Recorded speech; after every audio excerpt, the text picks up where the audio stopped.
O som foi o que o deteve primeiro.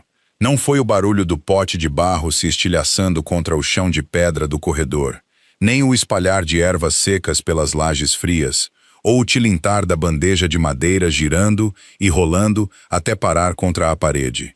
Foi o silêncio que se seguiu. Silêncio cuidadoso demais, praticado demais, do tipo que só uma pessoa que aprendeu a se tornar invisível poderia produzir tão rapidamente. O rei Leander de Varnhold parou na outra extremidade do corredor, com uma mão enluvada apoiada no arco de pedra. Ela estava voltando da Câmara do Conselho de Guerra, ainda carregando o peso dos relatórios da manhã, uma escaramuça na fronteira perto do cume cinzento, os estoques de grãos diminuindo nas aldeias do leste, e um mensageiro dos senhores do sul, cujo tom tinha sido um pouco familiar demais. Sua mente estava cheia de ferro e estratégia, o tipo de cansaço que vive por trás dos olhos e nunca desaparece completamente. E então, o som. Ele ficou parado e observou.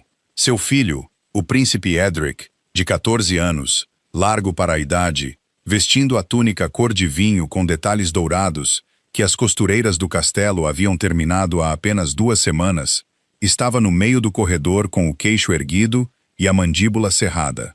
Diante dele, agachada no chão, estava uma jovem recolhendo cacos quebrados e ramos espalhados de lavanda seca com as mãos trêmulas. Ela não era jovem da maneira como as mulheres nobres eram jovens, preservadas pelo conforto e pela ociosidade. Ela era jovem da mesma forma que um vidoeiro castigado por muitos invernos ainda é jovem, com os ossos de sua juventude ainda visíveis sob o cansaço. Seu vestido de linho tinha a cor opaca da lã crua. Seu manto cinza tinha um pequeno rasgo perto do ombro esquerdo. Seu longo cabelo loiro estava trançado nas costas, mas várias mechas haviam se soltado e caíam sobre seu rosto enquanto ela se curvava sobre a bagunça no chão. Ela não os afastou. Ela não olhou para cima. A bota de Edric, de couro fino, marrom escura, recentemente polida por algum outro servo cujo nome ele provavelmente não sabia, empurrou um dos maiores cacos de cerâmica para mais perto do joelho dela. Não foi acidental.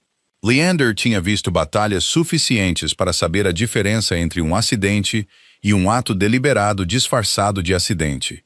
Sua desajeitada, disse o príncipe, sua voz carregando a satisfação particular de alguém a quem nunca foi dito que esse tipo de satisfação é vergonhoso.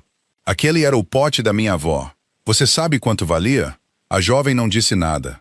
Suas mãos continuaram se movendo, cuidadosas, metódicas, juntando o que podia ser juntado.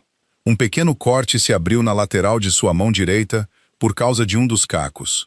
Uma fina linha de sangue brotou em sua pele pálida. Ela não parou para olhar. Responda-me quando eu falo com você, disse Edric, e sua bota se moveu novamente, desta vez contra a bandeja, fazendo-a deslizar pelo chão e atingir a junta de seu dedo. Ela se encolheu, muito pouco, apenas o suficiente. Leander se moveu. Ele era um homem grande, do tipo de grandeza que foi forjada ao longo de 20 anos de guerra, em vez de simplesmente herdada. E quando ele andava com propósito, até mesmo guerreiros experientes tendiam a se afastar antes de entenderem completamente o porquê. Suas botas batiam nas lajes com um ritmo lento e deliberado. E quando Edric registrou o som e se virou, seu pai já estava perto o suficiente para que olhar para ele exigisse uma inclinação real da cabeça. Pai, afaste-se, disse Leander. 2 palavras, secas como uma lâmina sobre uma mesa. Edric recuou. Leander agachou-se no espaço que o príncipe havia desocupado. A jovem no chão ficara completamente imóvel, da mesma forma que um coelho fica imóvel quando sente que algo maior que a ameaça original entrou na clareira. Suas mãos estavam congeladas sobre as ervas espalhadas. Ela não havia olhado para cima. Ela estava, ele percebeu, genuinamente incerta se agachar ao lado dela era uma gentileza ou o começo de algo pior.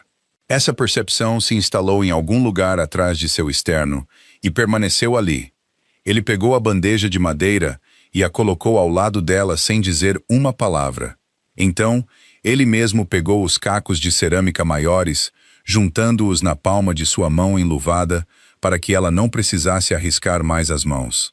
Ela observou as mãos dele por um longo momento, o couro escuro, os fechos de metal no pulso, o cuidado deliberado e sem pressa do movimento. E então ela pareceu chegar a alguma decisão particular, porque começou a se mover novamente, juntando os ramos de lavanda um por um e colocando-os na bandeja. "Qual é o seu nome?" ele perguntou. Sua voz, quando veio, era baixa, mas não fraca. Havia uma diferença. "Mabel, Sua Majestade." "Mabel." Ele disse o nome como lia mapas, registrando o detalhe, gravando-o na memória. "Há quanto tempo serve no castelo?" Uma breve pausa. 3 anos, Sua Majestade." 3 anos. Ele tentou se lembrar se a tinha visto antes. O castelo abrigava mais de 200 servos, e ele nunca fora um rei que administrava sua casa, como alguns homens administram um campo de batalha, com atenção obsessiva a cada peça em movimento. Ele havia confiado em seu intendente-chefe, Lord Brennan, para cuidar disso. De repente, ele se perguntou se essa confiança havia sido totalmente merecida. "Você está sangrando", disse ele. A mão direita dela se curvou ligeiramente, instintivamente, como se quisesse escondê-la. "Não é nada, Sua Majestade. É um corte que precisa ser limpo." Ele se levantou, e sua altura imponente preencheu o corredor novamente. Ele se virou para olhar para seu filho. Edric teve o bom senso de parecer incerto. Ele não era, no fundo, um rapaz cruel. Leander sabia disso, o observara cuidadosamente por anos, o vira rir livremente com os rapazes do estábulo e dividir seu pão com os cães de caça sem pensar 2 vezes. Mas ele era um príncipe, e ninguém neste castelo jamais o fizera sentir o peso do que isso significava na presença daqueles que não tinham poder para recusá-lo. Isso, Leander compreendeu com uma clareza quase dolorosa, foi uma falha de instrução, e a falha era dele. "O pote", disse Leander em voz baixa, "não era da sua avó, veio das cozinhas." "Eu sei disso porque vi um servo carregá-lo dos depósitos inferiores esta manhã quando passei pelo pátio." Ele deixou a informação assentar. "O que eu assisti agora, não assistirei novamente. Estamos entendidos?" A mandíbula de Edric se moveu. Seus olhos desviaram brevemente para Mabel, ainda ajoelhada no chão, e depois de volta para seu pai. Algo mudou em seu rosto. Não vergonha, ainda não. Mas a primeira consciência desconfortável de que a vergonha era a resposta correta. "Sim, pai. Você irá até Brennan e dirá a ele que precisa de uma tarefa. Uma tarefa física. Nas cozinhas ou nos estábulos. A escolha dele, não sua. Você trabalhará sem reclamar hoje." A boca do príncipe se abriu. Fechou. "Eu entendo." "Bom. Vá." Edric foi. Seus passos recuaram pelo corredor mais rápido do que o necessário, e o som deles desapareceu na distância de pedra fria até que apenas o baixo gemido do vento pela janela alta permaneceu. Leander olhou de volta para Mabel. Ela havia terminado de juntar o que podia ser juntado. A bandeja estava em suas mãos, um pequeno monte de fragmentos de cerâmica e lavanda esmagada, arrumados com uma organização que parecia quase reflexiva. Como se, mesmo após ser humilhada, ela não conseguisse evitar de tentar criar ordem. Ela estava olhando para ele agora, muito de leve, o suficiente para ser respeitosa, sem realmente encontrar seus olhos. "Você consegue andar até a enfermaria?" ele perguntou. "Sim, Sua Majestade." Ele assentiu uma vez. Então, porque não tinha certeza do que mais fazer com o estranho sentimento em seu peito, algo entre culpa e resolução, velho e desconfortável, ele enfiou a mão na bolsa de couro em seu cinto e tirou o pequeno quadrado de linho que guardava ali para curativos de campo. Ele carregava um desde sua primeira campanha. Um velho hábito. Ele o estendeu para ela. Ela olhou para o pano por um momento que se estendeu um pouco demais, o suficiente para ele entender que pessoas na posição dela não recebiam coisas de pessoas na posição dele com frequência. Então ela o pegou com cuidado e o pressionou contra o corte em sua mão. "Obrigada, Sua Majestade", disse ela. Ele não disse mais nada. Ele se endireitou, virou-se e voltou pelo caminho que viera.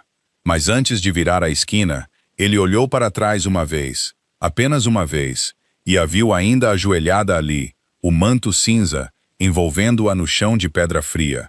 o pano de linho pressionado em sua mão, observando o lugar onde ele estivera de pé, como se tentasse entender o que acabara de acontecer. Ele se fazia a mesma pergunta. A enfermaria ficava no lado leste do castelo, passando pela Arsenal e pela capela antiga, cujas pedras sempre cheiravam a resina de pinho e ferro frio. Mabel conhecia o caminho. Ela havia levado Penicus para lá 2 vezes para outros servos, embora nunca tivesse ido por si mesma. Omegas que relatavam ferimentos eram ocasionalmente vistos como problemas em vez de pessoas que mereciam cuidado. E ela aprendera cedo que era mais simples amarrar seus próprios machucados com pedaços de pano e continuar trabalhando. Mas o rei lhe dissera para ir, e isso, ela aprendera, era uma categoria de instrução inteiramente diferente de todo o resto. Ela caminhou silenciosamente pelo corredor, a bandeja equilibrada na mão ilesa, o linho pressionado contra a palma direita. O cheiro esmagado da lavanda subia suavemente ao seu redor enquanto ela se movia, macio e incongruentemente pacífico. O cheiro de algo que estivera inteiro não muito tempo atrás. Ela não conseguia parar de pensar nos olhos dele. Não na cor, embora fossem surpreendentes. Um azul gelo pálido que parecia coletar a luz, em vez de refleti-la. Era a maneira como eles a haviam olhado. Diretos, claros, sem o vazio particular que a maioria dos olhos neste castelo tinha ao passar por um servo. Aquele apagamento educado e prático. Ele a olhara como se ela fosse uma pessoa. Ela pressionou o linho com mais força contra a palma da mão e disse a si mesma com firmeza que não era algo para se pensar. Ela disse a si mesma mais 2 vezes antes de chegar à pesada porta de carvalho da enfermaria, e não tinha certeza se acreditou em nenhuma das vezes. A enfermaria cheirava a velas de cera de abelha, camomila seca e algo mais forte por baixo de tudo. O toque adstringente da tintura de casca de salgueiro que a curandeira-chefe do castelo, Irmã Rowan, preparava em grandes potes de barro e mantinha fechados com rolhas seladas com cera ao longo da prateleira distante. A sala era modesta, mas bem ordenada, o tipo de espaço que refletia a personalidade da mulher que a administrava. Cada feixe de ervas pendia em fileiras precisas das vigas baixas, cada bandagem de linho enrolada e empilhada com a mesma insistência silenciosa na dignidade que a irmã Rowan aplicava a tudo que tocava.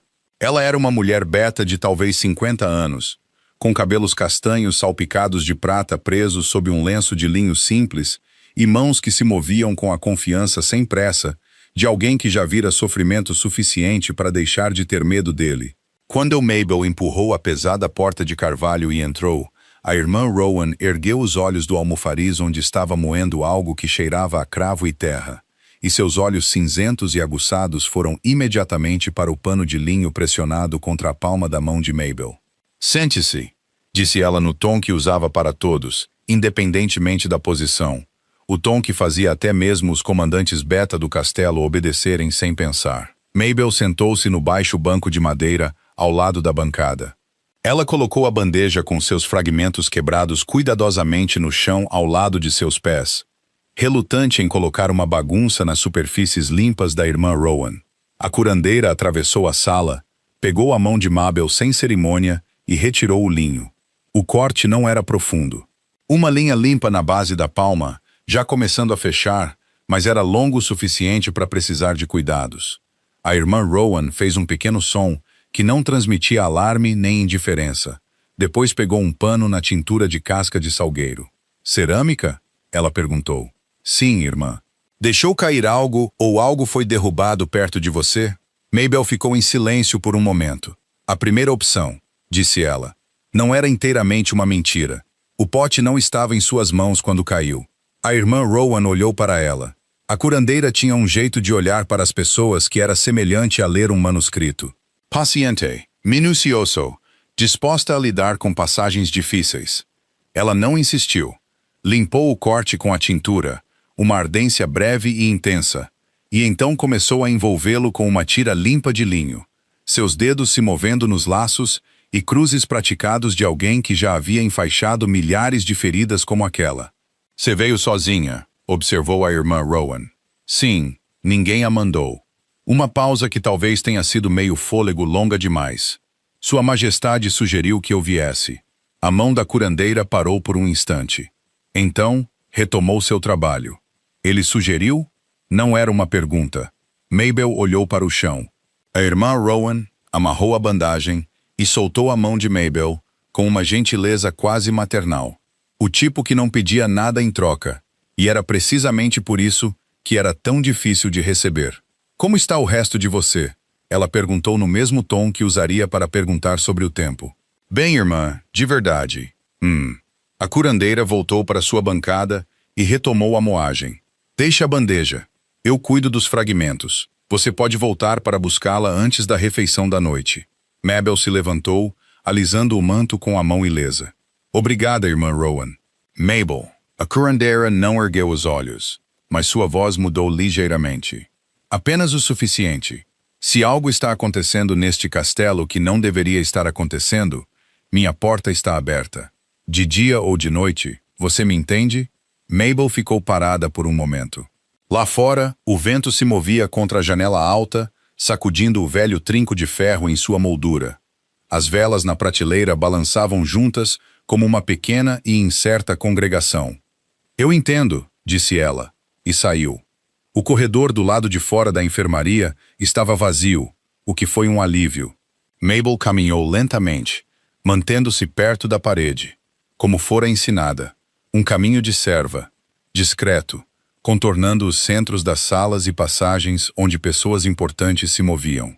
Ela aprendera isso da mesma forma que aprendera a maioria das coisas neste castelo, através da observação, da repetição e do acúmulo silencioso de pequenas correções que nunca eram entregues com gentileza.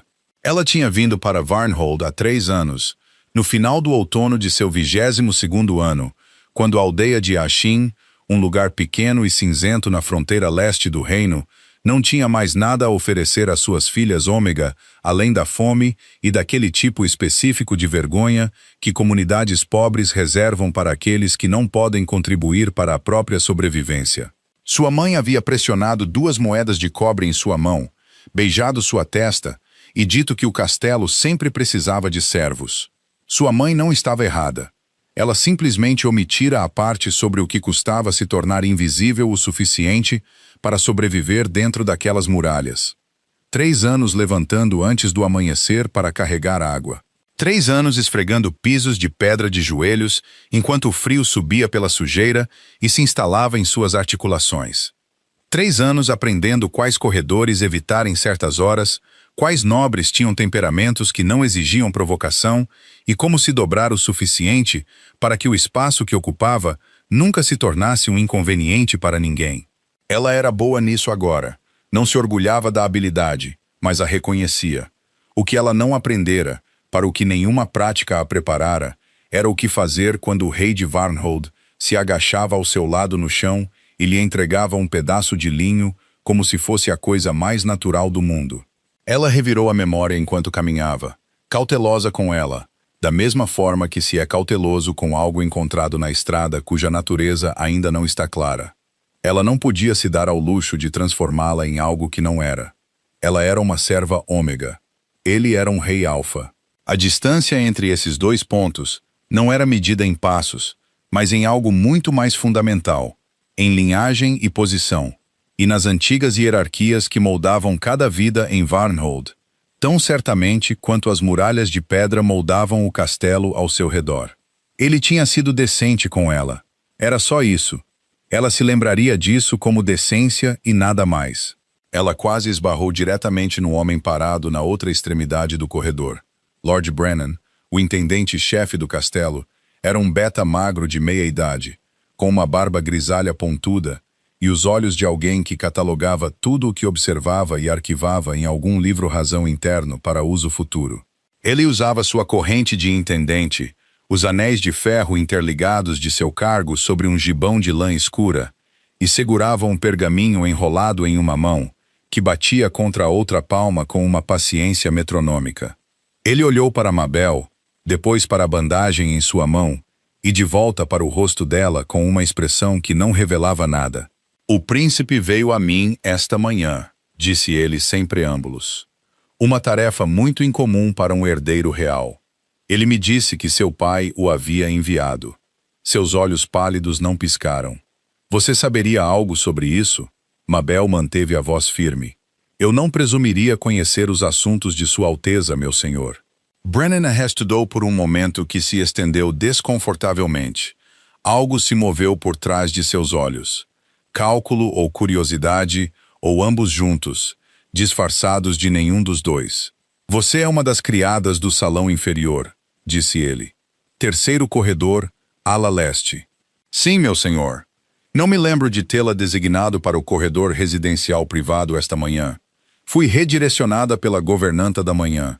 O caminho usual perto das cozinhas estava sendo rearenado. Ela sustentou o olhar dele sem desafio, sem calor, apenas com firmeza. Já lhe haviam feito perguntas como essa antes, perguntas projetadas não para obter informações, mas para ver se a pessoa questionada se encolheria. Ela não se encolheu. Brennan bateu o pergaminho contra a palma da mão mais 2 vezes. Então ele assentiu, curto e preciso. Entendo. Muito bem. Volte para suas tarefas. Ele passou por elas sem outra palavra, seus passos precisos e sem pressa, e ela os ouviu desaparecer ao virar da esquina antes de se permitir expirar. Suas mãos estavam perfeitamente imóveis ao lado do corpo. Ela teve o cuidado de mantê-las assim até ter certeza de que estava sozinha. Então, ela pressionou a palma enfaixada contra a parede de pedra fria e ficou ali por um momento com os olhos fechados, sentindo o frio infiltrar-se pelo linho e se instalar contra o corte por baixo.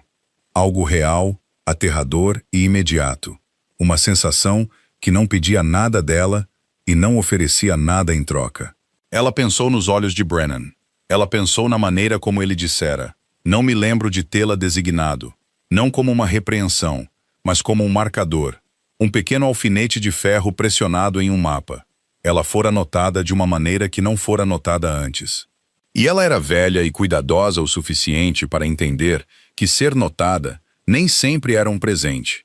No final do corredor, em algum lugar na direção das cozinhas, ela podia ouvir a voz do príncipe Edric, mais jovem e menos certa do que jamais a ouvira, perguntando a um cozinheiro o que precisava ser feito. Ela se afastou da parede, ajeitou o manto e voltou para a ala leste. Havia água para carregar, e pisos para cuidar, e uma longa tarde de trabalho que não esperaria. Mas os olhos azul-gelo do rei a seguiram por tudo isso, firmes e não convidados, como uma vela queimando em uma sala em que ela não pretendia entrar. 3 dias se passaram antes que Mabel visse o rei novamente. Foram 3 dias de frio comum, do tipo que se instala nas paredes do castelo no final do outono e se recusa a ser expulso por qualquer número de fogueiras queimando em qualquer número de lareiras. Ela carregou água. Ela varreu pedra.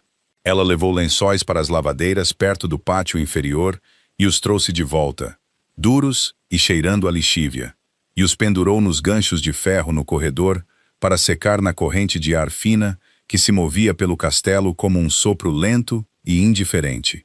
Ela não pensou nele. Ela foi muito deliberada sobre isso. Na 4ª manhã, ela foi designada para o grande salão. O grande salão de Varnhold era a maior sala do castelo. Um vasto espaço abobadado com 4 longas mesas de carvalho percorrendo seu comprimento.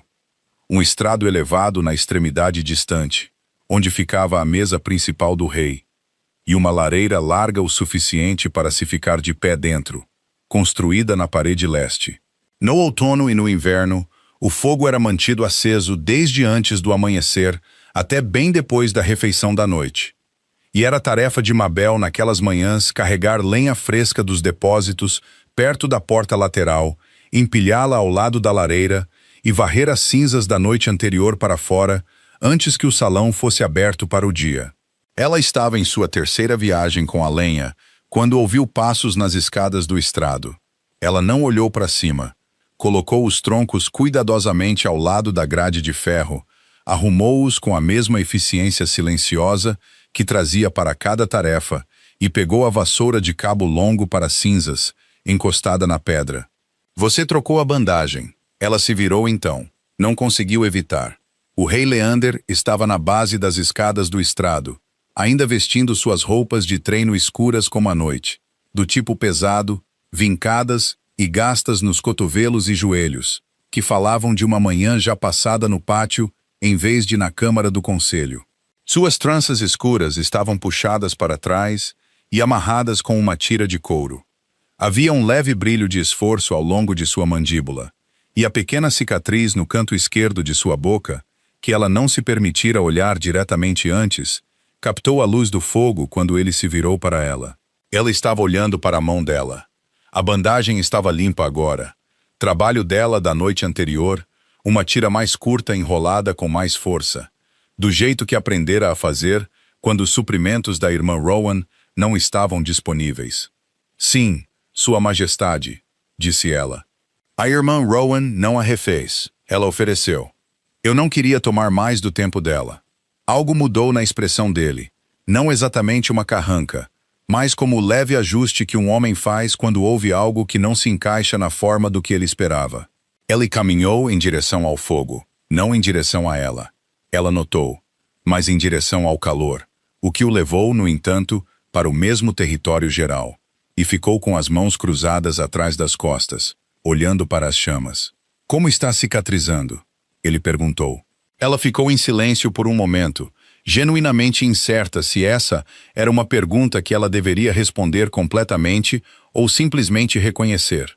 Bem, Sua Majestade, não foi profundo. Ele assentiu uma vez. O fogo estalou e cuspiu uma pequena brasa na pedra da lareira, onde ela escureceu e morreu.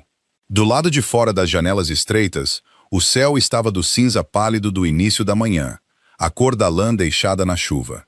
Eu lhe devo uma explicação, disse ele. As mãos de Mabel se apertaram ligeiramente no cabo da vassoura. Sua Majestade não me deve nada. Talvez não por lei. Ele se virou do fogo então, e olhou para ela com aqueles olhos pálidos que coletavam a luz em vez de refleti-la. Mas eu vi meu filho tratá-la com desprezo. E tenho pensado nisso nestes 3 dias, não sobre o que ele fez. Isso já foi resolvido. Mas sobre há quanto tempo isso pode estar acontecendo, e quantos outros podem tê-la tratado de forma semelhante, e se alguém neste castelo com autoridade para impedir isso, já se deu ao trabalho de olhar. As palavras chegaram lentamente, cada uma distinta, da maneira como as pedras são colocadas em uma parede, com intenção, com peso. Mabel não sabia o que fazer com elas. Em 3 anos, nenhuma pessoa em uma posição acima dela jamais sugerira que o que acontecia com ela pudesse ser algo digno de preocupação. Ela disse com cuidado.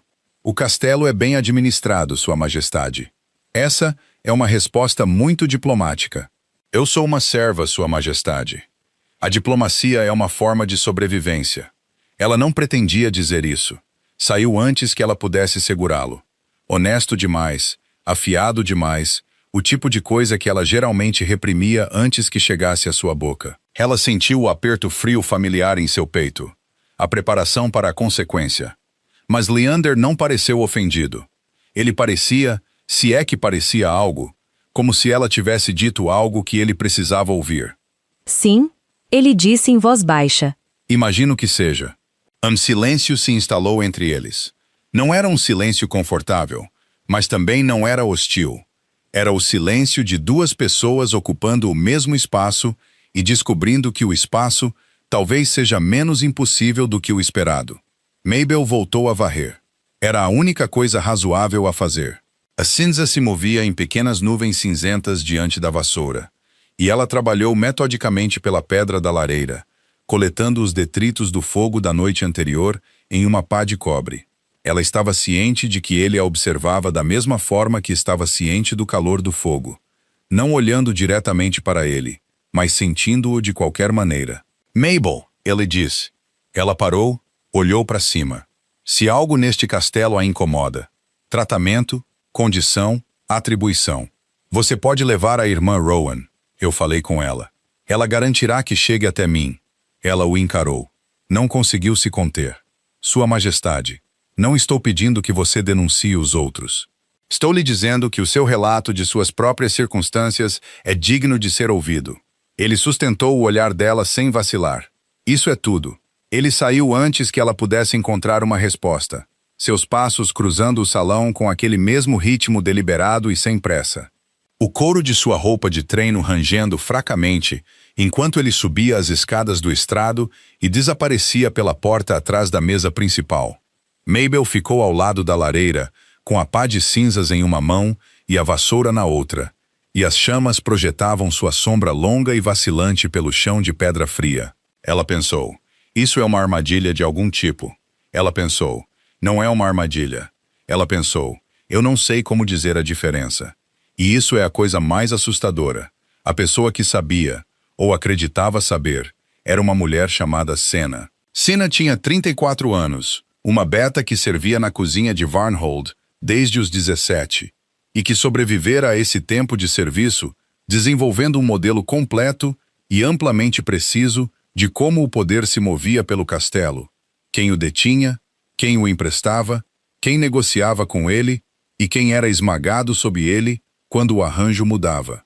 Ela era de ombros largos e cabelos escuros, com mãos calejadas e o hábito de mastigar alecrim seco quando pensava muito sobre algo.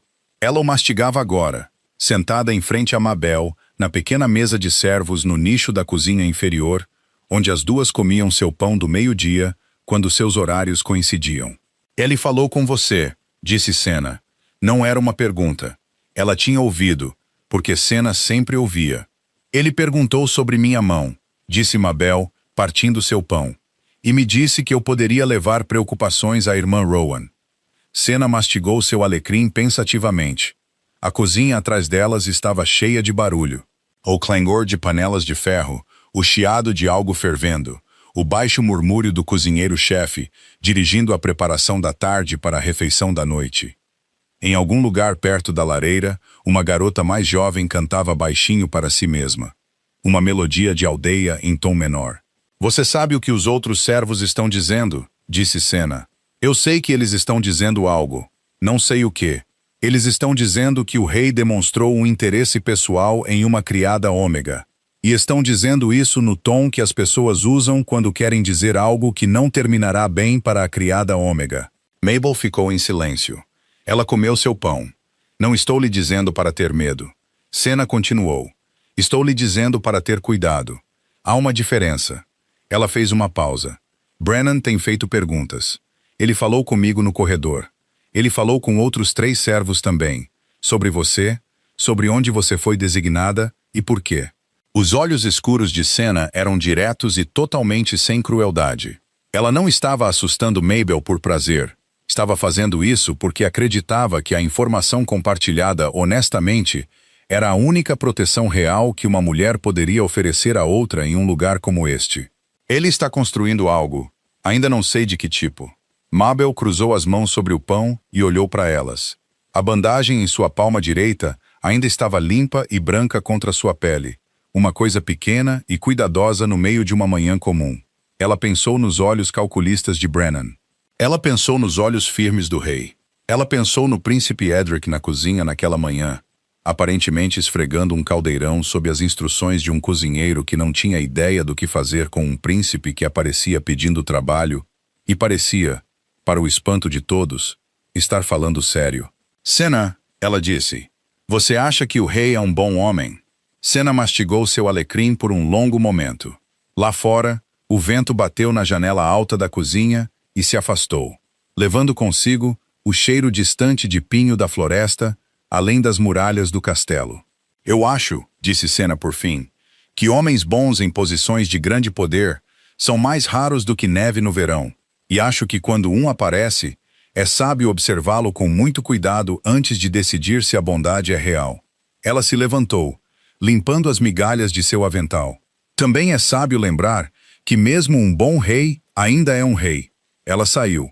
A garota mais jovem perto da lareira ainda estava cantando, sua voz fina e doce como madeira. Mabel sentou-se sozinha com seu pão e o pensamento que estivera à beira de sua mente por 4 dias, quieto e paciente como um lobo na linha das árvores. Ele olhou para mim como se eu valesse a pena ser olhada. Ela o reprimiu. Ela o guardou. Ela voltou ao trabalho. A primeira neve chegou em uma terça-feira. Mabel soube antes de vê-la, sentiu na qualidade do silêncio que se instalou sobre o castelo na hora cinzenta antes do amanhecer, uma quietude diferente do silêncio comum, mais espessa e deliberada, como se o mundo lá fora tivesse respirado fundo e decidido segurar a respiração.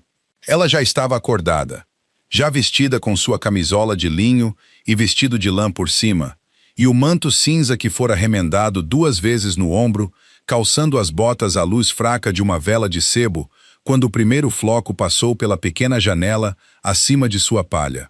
Quando chegou ao grande salão com sua primeira carga de lenha, o pátio abaixo estava branco. Ela ficou por um momento na janela estreita no final do corredor e olhou para ele, a beleza limpa e indiferente da primeira nevasca, que cobria tudo com a mesma mão imparcial. As pedras do calçamento e a pilha de lixo, e o carvalho de galhos nus no centro do pátio, todos tornados igualmente pálidos e igualmente imóveis. Havia algo que ela sempre achara silenciosamente devastador na primeira neve. Não tristeza exatamente, mas como a dor particular da beleza que chega sem perguntar se você está pronto para ela.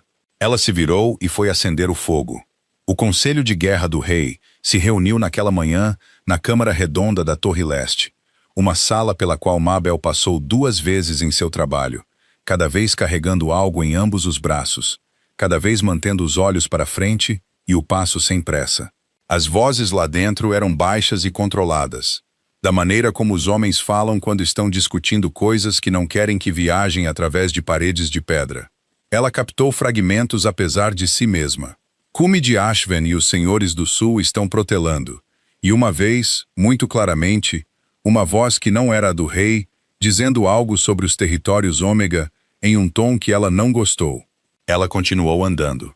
Em sua terceira passagem, a porta estava aberta. Ela não diminuiu a velocidade. Ela não olhou para dentro, mas no espaço de 3 passos, ela registrou o conteúdo da sala com a minuciosidade de alguém que aprendeu que a informação é uma forma de armadura. 6 homens ao redor de uma mesa de carvalho circular. Mapas presos nos cantos com lingotes de ferro, velas queimando em suportes de ferro nas paredes. Lord Brennan estava à esquerda do rei, sua corrente de intendente brilhando, sua barba grisalha pontuda, direcionada para algo na mesa diante dele. 2 homens que ela não reconheceu, nobres por seus mantos de lã e a prata em seus cintos, sentados em frente ao rei com expressões que eram cuidadosamente compostas em algo que se assemelhava à deferência, mas não era bem isso. E o próprio rei sentado à cabeceira da mesa, uma mão grande pousada sobre o mapa diante dele, suas tranças escuras caindo para a frente sobre o ombro, enquanto ele olhava para o que quer que estivesse sendo discutido. Ela estava com suas roupas formais hoje, as pretas com os fechos de cabeça de lobo de prata nos ombros, e a luz do fogo da lareira da câmara capturava os planos de seu rosto e os fios de prata fracos em sua barba na mandíbula. Ele ergueu os olhos quando ela passou. Ela tivera o cuidado de não olhar para dentro, mas sentiu o olhar dele da mesma forma que se sente uma mudança no vento, uma mudança na qualidade do ar, direcional e inconfundível. Ela não virou a cabeça. Ela continuou andando. Atrás dela, uma das vozes que ela não reconheceu disse algo em voz baixa que produziu um breve silêncio. Ela estava longe demais para ouvir as palavras. Ela não estava longe demais para ouvir a resposta de Brennan, baixa e deliberada. Uma serva, ninguém de importância. Ela manteve seus passos firmes. Ela manteve sua respiração medida. Ela virou a esquina e desapareceu. Ninguém de importância. Disseram-lhe isso a vida inteira em 100 registros diferentes. Alguns cruéis, alguns indiferentes, alguns oferecidos como um simples fato sem malícia, que de alguma forma era o tipo mais difícil de carregar. Ela estava acostumada a recebê-lo. Sabia como deixá-lo passar por ela sem se prender, da mesma forma que a água passa por mãos em concha. Hoje, por uma razão que ela não conseguia nomear, ele se prendeu. Ela estava no depósito de linho do segundo corredor, contando lençóis dobrados e marcando a contagem em uma pequena tábua de cera com um pedaço de madeira carbonizada quando ouviu as botas. Ela reconheceu o ritmo antes que a porta se abrisse. Não tinha certeza de quando o aprendera. Leander preencheu a porta da mesma forma que preenchia a maioria dos espaços. Não agressivamente, mas completamente. como se sua presença tivesse um peso físico que reorganizava o ar ao seu redor. Ele ainda estava com suas roupas formais. Ele olhou para ela por um momento antes de falar. Você passou pela Câmara do Conselho, disse ele. Eu estava carregando lençóis, Sua Majestade. Era o meu corredor designado. Eu sei. Ele entrou o suficiente para não estar mais na porta, e o depósito de linho, que não era uma sala grande, tornou-se consideravelmente menor. Brennan disse algo quando você passou. Ela manteve os olhos na tábua de cera. Eu não ouvi, Sua Majestade. Uma pausa. Mabel. Ela olhou para cima. Sua expressão não era de raiva. Era algo mais cuidadoso do que raiva. O olhar de um homem que identificou um problema e está pensando precisamente em como resolvê-lo. Você ouviu, disse ele. Não uma acusação. Uma simples leitura. Ela sustentou o olhar dele por um momento honesto. Sim, Sua Majestade. Foi errado. As palavras foram diretas e sem adornos. O que Brennan disse foi errado. E se eu tivesse percebido no momento, teria resolvido no momento. Estou resolvendo agora. Mabel pousou a tábua de cera. Ela estava ciente de que seu coração estava fazendo algo irregular, algo que ela não queria particularmente que fizesse, e se concentrou em manter o rosto e a voz imóveis. Meu senhor Brennan disse o que a maioria das pessoas neste castelo acredita. Disse ela em voz baixa. Não guardo ressentimento contra ele por falar uma verdade comum. Não é uma verdade, Sua Majestade. Não é uma verdade, ele repetiu, e a autoridade silenciosa em sua voz não era uma ordem, mas algo mais pesado, uma convicção, do tipo que fora testada e não se quebrara. Você é uma pessoa de consequência. Cada pessoa neste castelo é uma pessoa de consequência, que alguns deles foram ensinados de outra forma, e que eu permiti que esse ensinamento continuasse pela ausência de correção. Isso é uma falha que pretendo remediar. O depósito de linho estava muito silencioso. Lá fora, a neve ainda caía. Ela podia sentir o frio vindo da parede externa à sua esquerda, infiltrando-se pela pedra, e a única vela na prateleira projetava as sombras de ambos longas contra os lençóis brancos dobrados empilhados atrás dela. Ela disse com muito cuidado, "Por que está me dizendo isso?" Ela ficou em silêncio por um momento. Foi a primeira vez que ela o viu hesitar. "Porque você é a pessoa a quem eu deveria ter dito primeiro", disse ele. "E porque acho que você esperou muito tempo para que alguém dissesse isso e parou de esperar que alguém o fizesse." Algo aconteceu no peito de Mabel. Então, um afrouxamento, pequeno e súbito, como um nó que foi puxado com força por tanto tempo que as fibras começaram a esquecer como era estar solto. Ela pressionou os lábios. Olhou para a chama da vela em vez de para o rosto dele. "Você está dificultando as coisas, Sua Majestade", disse ela, e sua voz estava quase firme. "Eu sei." E para sua completa surpresa, algo em sua expressão mudou. Breve e silencioso.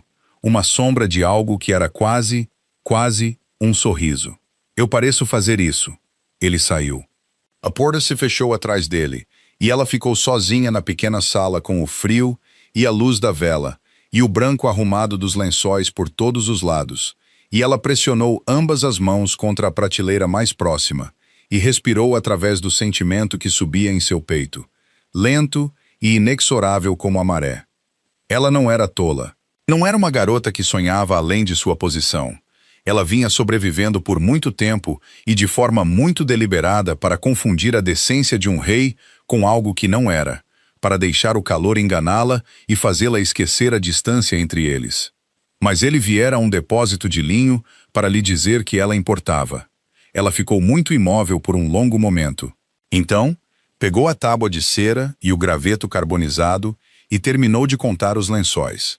E não se permitiu pensar em olhos azul-gelo, ou na sombra de um sorriso, ou na maneira como ele dissera, "Você é a pessoa a quem eu deveria ter dito primeiro", como se a ordem das coisas estivesse errada, e ele pretendesse corrigi-la. Ela não pensou em nada disso. Ela foi muito mal sucedida. Naquela noite, ela encontrou algo no pequeno banco de madeira do lado de fora da porta do dormitório dos servos onde dormia. Era um manto, de lã pesada, cinza carvão escuro, não o tecido áspero de um pano de servo, mas algo mais fino, com um capuz apropriado e um fecho de ferro trabalhado na forma de uma pequena cabeça de lobo. Dobrado sob ele estava um par de luvas forradas de lã. Não havia bilhete. Não precisava haver. Senna apareceu em seu ombro, vinda do corredor atrás dela. Olhou para o manto, olhou para Mabel e não disse nada por um longo momento. Tenha cuidado, disse ela finalmente, sua voz baixa e sem julgamento. Apenas a forma das palavras, desgastadas pela preocupação genuína. Mabel tocou o fecho. O ferro estava frio sob seus dedos, finamente feito, as feições do lobo renderizadas com o cuidado de um artesão. Ela pensou sobre o que significava e o que custava recebê-lo e todas as maneiras como poderia se tornar perigoso. Então, ela pegou o manto e o segurou contra o frio. Lá fora, a neve caía sobre Varnhold sem pausa ou misericórdia, cobrindo tudo igualmente. As altas torres e a pilha de lixo, os aposentos do rei e o corredor dos servos, tudo branco e imóvel, esperando pelo que amanhã traria. Lord Brennan se movia como água, encontrando fendas na pedra, silenciosamente, persistentemente, sem anunciar a direção de sua pressão, até que o dano já estivesse feito. Mabel entendeu isso sobre ele na segunda semana de neve, quando começou a notar os pequenos rearranjos em suas tarefas diárias. Nada dramático, nada que pudesse ser apontado e nomeado como deliberado.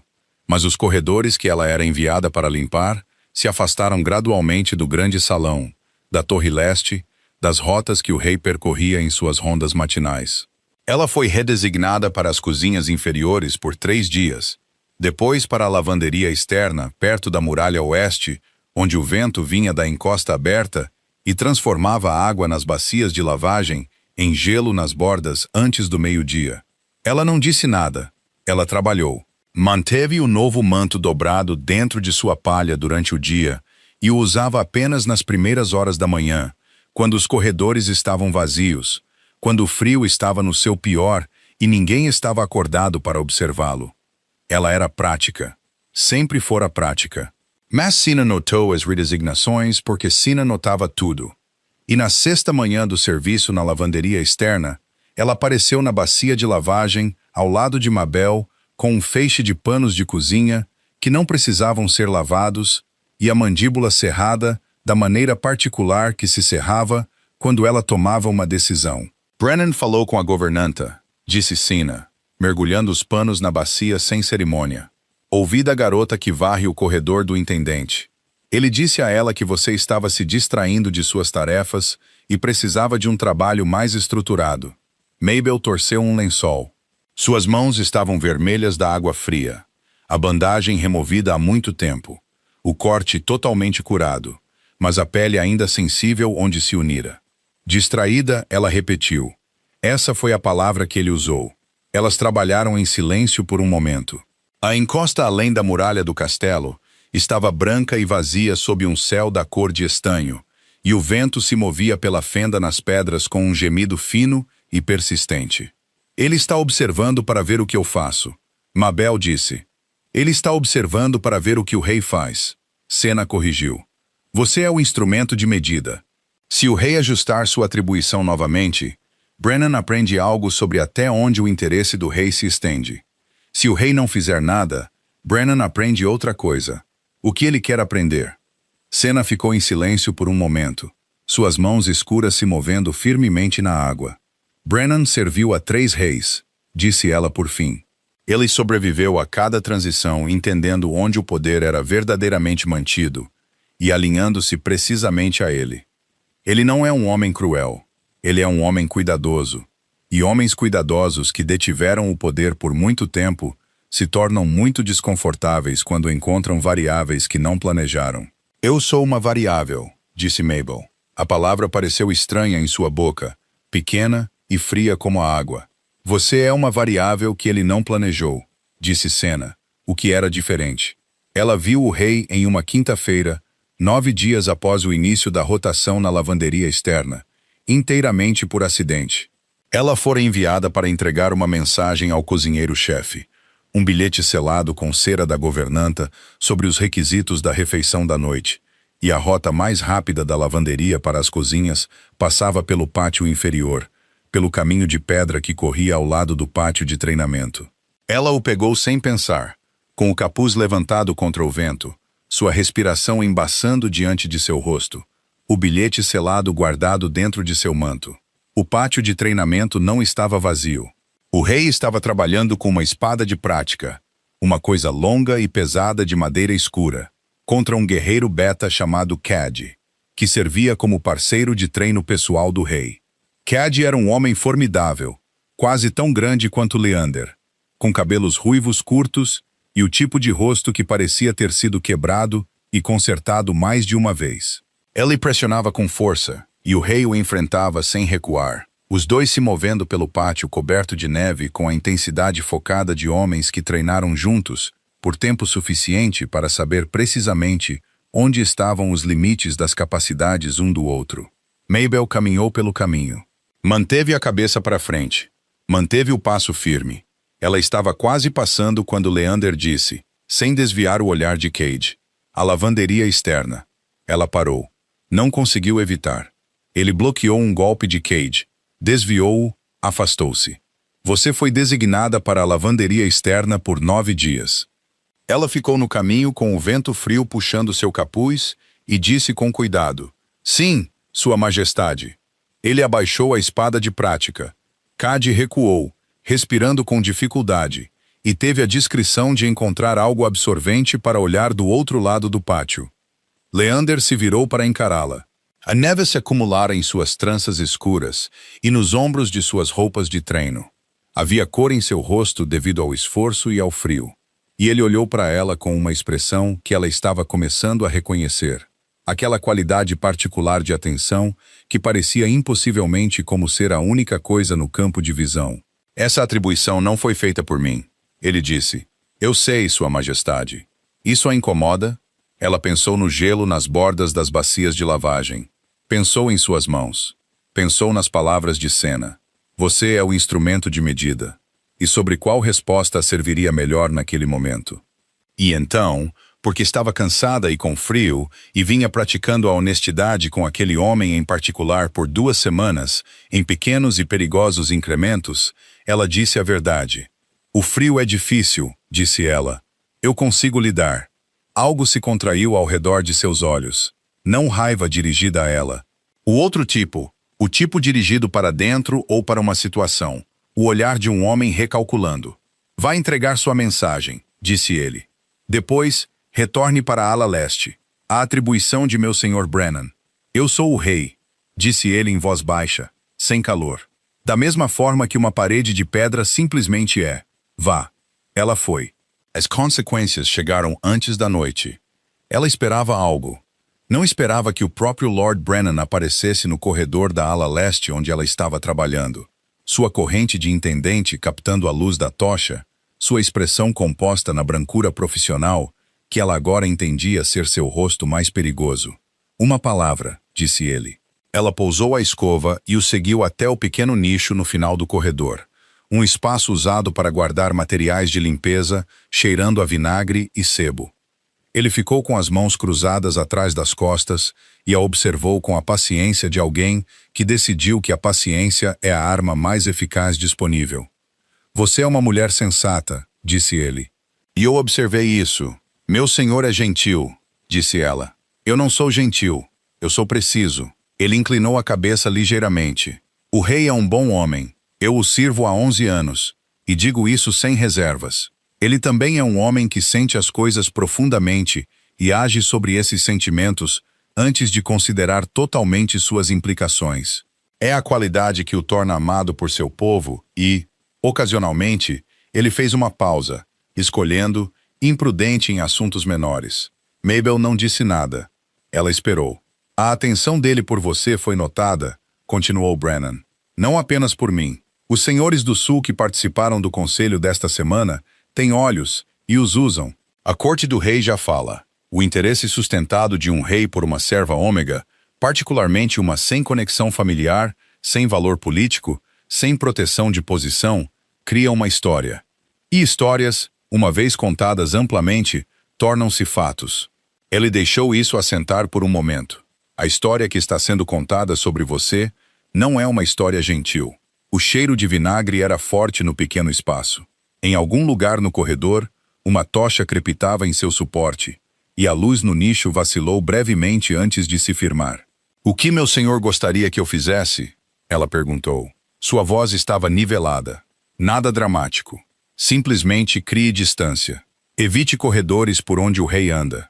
Se ele se dirigir a você, seja respeitosa e breve. Não lhe dê nada para retornar." Ele fez uma pausa. "Eu não sou seu inimigo, Mabel. Estou lhe dizendo o que diria a uma filha. O interesse do rei, por mais genuíno que seja, é um fogo. Mulheres em sua posição que ficam perto demais de tais fogos não sobrevivem ao calor. Elas sobrevivem à queimadura." Ele saiu. Seus passos eram precisos e foram se apagando. E então ela estava sozinha no nicho com o vinagre e a luz vacilante, e a sensação fria particular de ser avisada por alguém que poderia genuinamente estar fazendo isso por misericórdia. Ela pensou sobre o que ele dissera por um longo tempo. Pensou em quanto daquilo era verdade. Pensou no fecho de cabeça de lobo no manto dobrado dentro de sua palha, e nos olhos azul gelo que a olhavam como se ela valesse a pena ser olhada, e na voz de Senna dizendo que mesmo um bom rei ainda é um rei, e nas mãos de sua mãe pressionando 2 moedas de cobre em sua palma e dizendo que o castelo sempre precisava de servos. E ela pensou, se eu recuar agora, volto para a invisibilidade. E fui invisível por 3 anos, e isso me manteve segura, e me custou algo para o qual ainda não tenho nome. Ela pressionou as costas contra a parede de pedra fria do nicho e olhou para o teto. Acima dela, em algum lugar nas partes superiores do castelo, o rei estava tomando decisões das quais ela não tinha conhecimento, à luz do fogo, sobre mapas presos com ferro. E no corredor da ala leste, sua escova estava esperando no chão frio onde ela a deixara, paciente como tudo o mais que ela deixara para trás, enquanto tentava descobrir se o calor valia a queimadura. Ela ainda não tinha uma resposta, mas, pela primeira vez em 3 anos, a própria pergunta parecia algo que lhe pertencia. A verdade sobre Brennan veio à tona em uma manhã de vento cortante, quando Senna encontrou Mabel na passagem ao lado do depósito de grãos, com os olhos mais sérios que Mabel já vira nela. Ele enviou uma carta, disse Senna sem preâmbulos, sua voz baixa e tensa como uma corda prestes a arrebentar. Para os senhores do sul. Não vi o conteúdo, mas a garota que varre o corredor dele viu o selo. O deles, não o do rei. Brennan escreveu primeiro. Ele os convidou. Mabel ficou imóvel. O que ele disse sobre mim? Que o rei estava se tornando distraído, instável, que uma mulher ômega sem sangue nobre havia ganhado influência indevida sobre a coroa. Senna pressionou os lábios. Eles estão usando você como prova para questionar o julgamento do rei. Se eles reunirem apoio suficiente entre os senhores, podem exigir um conselho de regência. O corredor estava frio e silencioso ao redor delas. Mabel sentiu o peso daquelas palavras se depositar sobre seus ombros como neve acumulada. Lenta, crescente, capaz de quebrar galhos. Nunca foi realmente sobre mim, disse Mabel em voz baixa. Eu era simplesmente a prova de que ele precisava. Sim, disse Senna, e agora ele tem senhores escrevendo para a corte. Mabel foi até o rei naquela tarde. Ela nunca o procurara antes. Sempre fora o contrário. Ela ficou do lado de fora da porta da Câmara do Conselho, com as mãos cruzadas na frente e os joelhos querendo ceder. E então ela bateu 3 vezes com os nós dos dedos antes que sua coragem pudesse abandoná-la. Foi Cade quem abriu, o parceiro de treino com seu rosto quebrado e consertado. Ele olhou para ela, olhou de volta para a sala e abriu a porta mais amplamente sem dizer uma palavra. Leander estava sozinho, de pé diante da janela, observando o pátio coberto de neve abaixo. Ele se virou quando ela entrou, e algo em sua expressão mudou imediatamente. Não surpresa, mas um tipo de alívio que ele não tentou esconder. Mabel, Sua Majestade. Ela entrou. A câmara cheirava a cera de vela e pergaminho velho e ao leve frio de ferro do inverno que entrava pelas frestas da janela. Eu tenho informações que você precisa ouvir. Eu não teria vindo se acreditasse que poderia esperar. Ele ouviu. Não a interrompeu uma única vez. Ficou com os braços ao lado do corpo e os olhos pálidos fixos em seu rosto enquanto ela lhe contava tudo. A descoberta de Senna. A carta, o selo, os senhores do sul, a palavra instável usada contra ele como uma lâmina. Quando ela terminou, a câmara estava muito silenciosa. Então Leander se virou para a porta. Cade. Cade apareceu instantaneamente. Meu senhor, traga Brennan até mim agora, silenciosamente. Brennan chegou composto, como fazia tudo. Ele ficou diante do rei com sua corrente de intendente e sua barba grisalha pontuda e sua expressão cuidadosamente neutra. E não olhou para Mabel, o que lhe disse tudo sobre o quão completamente ele a subestimara. Leander colocou a prova diante dele. Uma segunda carta, recuperada dentro de 1 hora do próprio baú trancado de Brennan pela autoridade do rei, seu conteúdo confirmando tudo o que Cinna havia relatado. Brennan olhou para ela. Sua compostura não se quebrou. Simplesmente se afinou, da maneira como o gelo se afina antes de quebrar. Eu agi no interesse do reino, disse Brennan. Você agiu no seu próprio, respondeu Leander. E usou uma mulher que não fez nada além de trabalhar honestamente neste castelo para fazê-lo. Ele fez uma pausa. Você está dispensado de seu cargo. Será escoltado para a propriedade de sua família nas colinas do leste antes do anoitecer, e lá permanecerá. Você não se corresponderá com os senhores do sul novamente. Se o fizer, o relato completo deste assunto chegará a todas as casas nobres de Varnhold. Ele sustentou o olhar do homem mais velho sem piscar. Terminamos. Brennan saiu com Cade ao seu lado, e a corrente de intendente removida de seu pescoço, e a porta se fechou atrás dele, e a câmara ficou silenciosa novamente. Mabel ficou perto da janela. Lá fora, a neve caía mais uma vez, suave e indiferente sobre o pátio branco. Os senhores do sul ainda virão, disse ela. Que venham, disse Leander. Ele atravessou a sala e parou diante dela, perto o suficiente para que ela pudesse ver a luz do fogo se movendo em seus olhos pálidos. Eu pretendo não lhes dar nada para questionar. Ele estendeu a mão e pegou a mão enfaixada dela gentilmente, da mesma forma que fizera tudo, como se a gentileza não fosse fraqueza, mas a forma mais deliberada de força. Eu pretendo dar a eles uma rainha. Mabel olhou para ele. A palavra se acomodou sobre ela como o manto que ele deixara do lado de fora de sua porta, quente e precisamente do seu tamanho, e mais do que ela jamais pensara em pedir. Isso, disse ela suavemente, vai chocar a todos. Sim, disse ele, e desta vez, a sombra de um sorriso se tornou a coisa real, inteiramente. Do lado de fora, Varnhold jazia branca e imóvel sob seu céu de inverno. E pela primeira vez em 3 anos, Mabel não se sentiu invisível. Ela se sentiu encontrada.